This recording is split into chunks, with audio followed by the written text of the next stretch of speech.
నేత్ర ఛానల్కు స్వాగతం.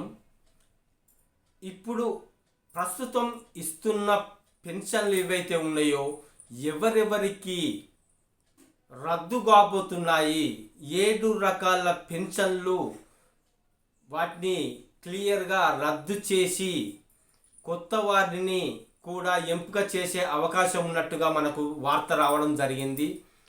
ఈ 7 రకాల పెన్షన్లు ఒకటి మహిళలు, వితంతువులు, ఒంటరి మహిళలు, వృద్ధులు, వికలాంగులు, బీడీ కార్మికులు, గౌడ కులస్తుల పెన్షన్లు, ఇంకా వివిధ రకాల పెన్షన్లు 7 రకాలుగా ఒకటి వెనుక ఒకటి అంత సేమ్ ఉంటుంది ప్రాసెస్.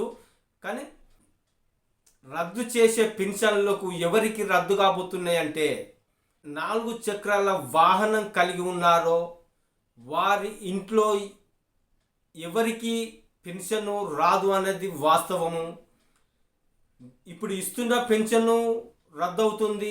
కొత్తగా అప్లికేషన్ పెట్టుకున్న పెన్షను కూడా రద్దు చేస్తారు. పారిశ్రామికవేత్తలు, ఇప్పుడు ఐటీ రిటర్న్స్ కట్టేవాళ్ళు, డాక్టర్సు, లాయర్సు, వీళ్ళందరికీ కూడా వాళ్ళ ఇంట్లో కూడా ఎవరికైనా పెన్షన్ వస్తుంటే వాళ్ళకు కూడా రద్దు చేస్తారు. కొత్తగా అప్లికేషన్ పెట్టుకున్న వాళ్ళకు కూడా రాదు పెన్షను. ఇక రైతులకు వస్తే 4 ఎకరాల తరి భూమి ఉన్నవారికి రాదు, 7 ఎకరాల మెట్ట భూమి ఉన్నవారికి పెన్షను రాదు. అలాంటి వారికి కూడా పెన్షను వస్తుంటే వాళ్ళకు కూడా పెన్షను రద్దు చేస్తారు. ఇది ఖచ్చితంగా ఒక్కొక్కటి క్లారిటీగా తీసేసుకుంటూ వస్తున్నారు.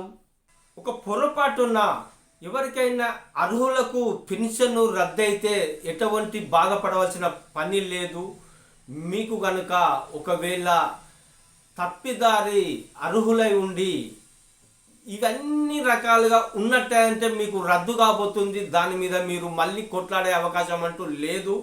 ఎక్కడ మళ్ళీ అప్లికేషన్లు పెట్టుకునే అవకాశం కూడా లేదు. వాస్తవంగా తీసేస్తారు, అది నిజము. ఒకవేళ అర్హులై ఉండి మీకు కనుక పొరపాటున రద్దయితే మీ మండల ఆఫీసులకు, మీ జిల్లా కార్యాలయాలకు వెళ్ళి తిరిగి మాకు ఉన్నది ఇది కాదు, ఇది లేదు, వాస్తవంగా మాకు మేము అర్హులమే అని మేము చెప్పుకుంటే మీకు మళ్ళీ తిరిగి పెన్షన్ను ఇస్తారు. దీంట్లో ఎటువంటి భయపడవలసిన పని లేదు. ఇదంతా ఒక ప్రాసెస్గా జరుగుతుంది. ఆధార్ కార్డు ఈకేవైసీ చేసుకుని ఉన్నారు కదా, ఒక ఇంట్లో ఎంతమంది ఉన్నా ఆ కుటుంబానికి సంబంధించి ఏ ఒక్కరికి కానీ ఈ విధంగా ఉన్నవారికి ఎట్టి పరిస్థితుల్లో కూడా పెన్షన్ రాదు.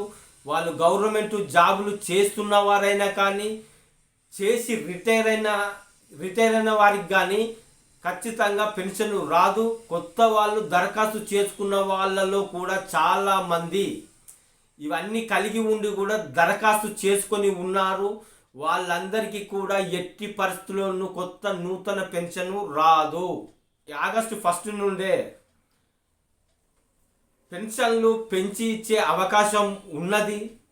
కాకపోతే ఇది 1 నుంచి స్టార్ట్ చేసి ఇస్తారా, ఆగస్టు లాస్ట్ నుంచి స్టార్ట్ చేసి ఇస్తారా అనేది సందిగ్ధంలో ఉన్నది.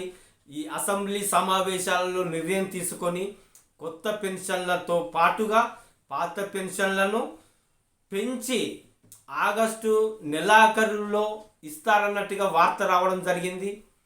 ఈ పెన్షన్లు మాత్రం రద్దు కావడం ఖాయం. రద్దు అవ్వడమే కాదు, మీకు కనుక తెలిసి ఉండి ఇవన్నీ రకాలుగా మీరు కనుక తెలిసి ఉండి మీరు అనర్హులై తీసుకొని ఉన్నట్టే ఉంటే పెన్షన్ని కూడా రికవరీ చేసే అధికారం గవర్నమెంట్కు ఖచ్చితంగా ఉన్నదన్నది వాస్తవము. మీరు దొంగతనంగా తీసుకున్నట్టే అవుతుంది అది. అంతేనా? ఇందులో ఎటువంటి డౌట్ లేకుండా కరెక్ట్గా క్లియర్గా ముఖ్యమంత్రి రేవంత్ సర్కారు ముందుకు వెళుతుంది. ఎవరైనా అనర్హులు లబ్ధి పొందుతుంటే ఖచ్చితంగా వాళ్ళ నుండి డబ్బులు రికవరీ చేసే అవకాశం ఖచ్చితంగా ఉన్నది. కాకపోతే ఈ అసెంబ్లీలో సమావేశంలో దాన్ని తుది నిర్ణయం తీసుకునే అవకాశం ఉన్నది. ఒకవేళ వసూలు చేస్తారా లేదా రద్దు చేసి అక్కడికి ఆపేస్తారా అనేది కూడా తెలియరావట్లేదు. ఆ సమావేశం తర్వాతనే కొత్త కొత్త విషయాలన్నీ బయటకు రావడం జరుగుతుంది. ఈ పింఛన్లు కూడా పెంచి ఇచ్చేది కూడా ఆ రోజే నిర్ణయం తీసుకునే అవకాశం ఉన్నది. ఎందుకంటే రైతు రుణమాఫీ జరిగింది, అయిపోయింది. ఇక కొత్తగా ఉన్నది రైతు బంధు ఒకటి, ఈ పెన్షన్ల పెంపు ఒకటి, అలాగే మహిళలకు కూడా 2500 రూపాయలు. ఈ మహిళలకు కూడా 2500 రూపాయలు కేవలం నిరుపేదలకు మాత్రమే ఇస్తారు. ఈ ఈ 2500 రూపాయలు కూడా ఇప్పుడు మనం ఇప్పుడు ఇంతకుముందు చెప్పుకున్న విధానంగా ఉన్న వాళ్ళకి ఎవ్వరికి రాదు. ఇది వాస్తవము. ఈ విధంగా ఉన్న వారికి ఎవరికైతే 4 చక్రాల వాహనాలు ఉన్నాయో, గవర్నమెంట్ జాబ్ చేసి రిటైర్ అయి ఉన్న వాళ్ళకి కానీ వాళ్ళ కుటుంబ సభ్యులు ఎవరైనా ఉండని, ఒక కుటుంబం మీద రేషన్ కార్డు మీద ఎంతమంది అయితే ఉంటారో అంతమందిలో ఏ ఒక్కరికి కానీ ఈ విధంగా ఉంటే మాత్రము ఖచ్చితంగా వాళ్ళు పెన్షన్కు అనర్హులు. 4 ఎకరాల తరి భూమి కానీ 7 ఎకరాల మెట్ట భూమి కానీ ఈ కాంట్రాక్టర్లు కానీ పారిశ్రామికంగా ఏదైనా